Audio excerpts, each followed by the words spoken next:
Welcome to 5 Minutes in the Word, a daily devotional in the Word of God.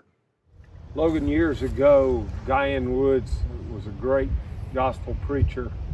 Had a lot of interesting characteristics. I don't know if I dare tell everybody that he never would preach more than 30 minutes. Yeah. Lots of people like me to take up that, but one of his big sermons that people loved came from Psalm 15, and he titled it something along this order: "Who will dwell with God?" And so I'm going to read that, and then you can kind of explain to us what we're seeing there. Lord, who may abide in your tabernacle? Who may dwell in your holy hill? He who walks uprightly and works righteousness and speaks the truth in his heart. He who does not backbite with his tongue, nor does evil to his neighbor, nor does he take up a reproach against his friend, in whose eyes a vile person is despised, but he honors those who fear the Lord. He who swears to his own hurt and does not change, he who does not put out his money at usury, nor does he take a bribe against the innocent, he who does these things shall never be moved. Mr. Gary, it's interesting to see. I like how you tied in Brother Woods there, because who will dwell in God's tent or tabernacle and dwell on the holy hill?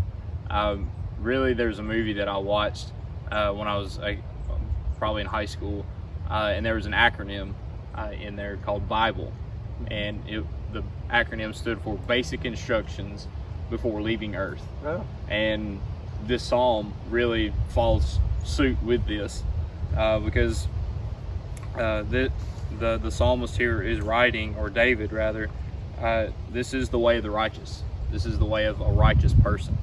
And it's kind of like verse 1, David is asking, "O Lord, who will sojourn to your tent?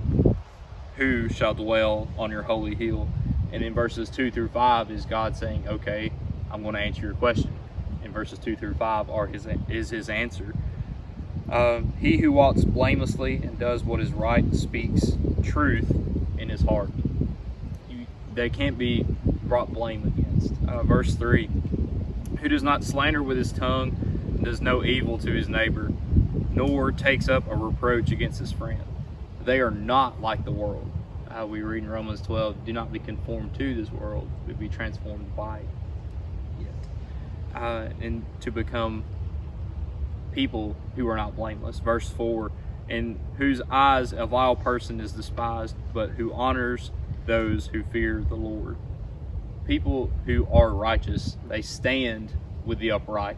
They stand up for the upright in many cases as well, but they also recluse themselves and stay away from the sin that is so vile and the person that commits those sins.